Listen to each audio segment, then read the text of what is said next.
د وطن سره مینا ساتل د وفادارۍ ځلنده مثال وي، خو چې د ژوند په آخري لمحو کې هم د وطن لپاره یو ځل بیا د قربانۍ ورکولو اظهار وشي نو انسان ورته حق ایران شي.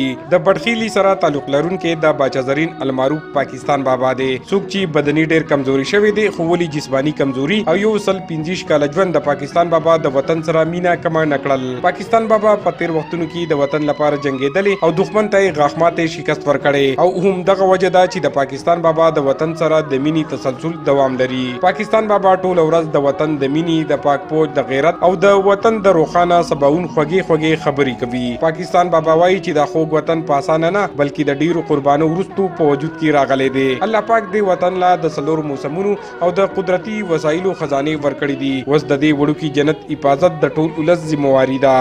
زه خو د دې جنډې لاندې سره یم. پاکستان خو موږ بیزار وژلی دی، دا خو یو انډیا وه، د ګلګت د غونډې پورې او د کلکتې پورې. زه خو ځلم یم چې په اوس کې به ځم او موټر کې به ناست یم او مرغه به خپله ساتم او که حمله کېدل به څوک راتلل وو ځان به هم وژنو بل به هم وژنو. موږ د هندو سلامي نه کوو، موږ پښتانه یو.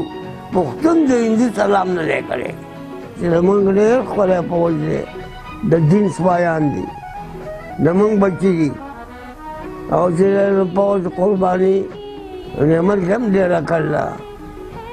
پوځ مرګ نه دی ورکړی چاله، د سیاسي لیډرانو ورکړی. د پاکستان بابا د پاکستان سره ډېره زیاته مینه ده. د پاکستان بابا د پاکستان لپاره ډېرې قربانۍ دي او هغه د پاکستان په ازادۍ کې حصه اخیستې ده، جنګونه یې کړي دي او د هغه جذبات دي، د هغه یو ښه میسج دی چې هغه د قوم له ورکړو او هم دغه وجه ده چې نن کال په ملاکنډ کې ښه پروګرامونه کېږي د تحریک آزادۍ په حواله سره.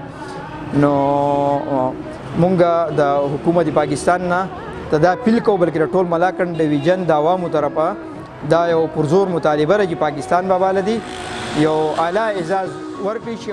د ژوند دا ټول تسلسل چې وګورو نو موږ دا غواړو چې یاره د د قربانو په لړ کې حکومت پاکستان د پاکستان بابا لا په دې روان وخت کې چې کوم ایوارډونه ورکړي کېږي نو هغه د یو معمولي دغه د حوصله افزایۍ دپاره چې هغه حوصله افزایي وشي او هغه د دې ملک سره چې دا کومه مینه لري چې هغه پرې خوشحاله شي او هغه له یو ایوارډ ورکړی شي.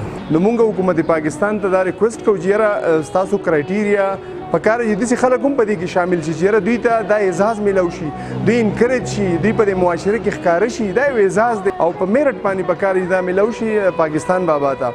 نو امید لرم چې یاره حکومت پاکستان په دې سوچ وکړي او په دې باندې د کرایټیریا ته به دوی واچوي او آینده کوم ایوارډ چې میلاویږي نو په دې کې به د پاکستان بابا خامخا هغه ته به دا ایوارډ میلاو شي. پاکستان بابا وایي که په وطن بد وخرالو نو د دې عظیم ریاست لپاره یو ځل بیا جنګېدل او د شهادت مرتبې ته رسېدل غواړم. د پاکستان بابا د وطن سره په لوی کچمینه یو بل مشال دی، باید چې هر وګړی هم په دې لوري تګ وکړي. عمران زریاب، خیبر نیوز، مالکند.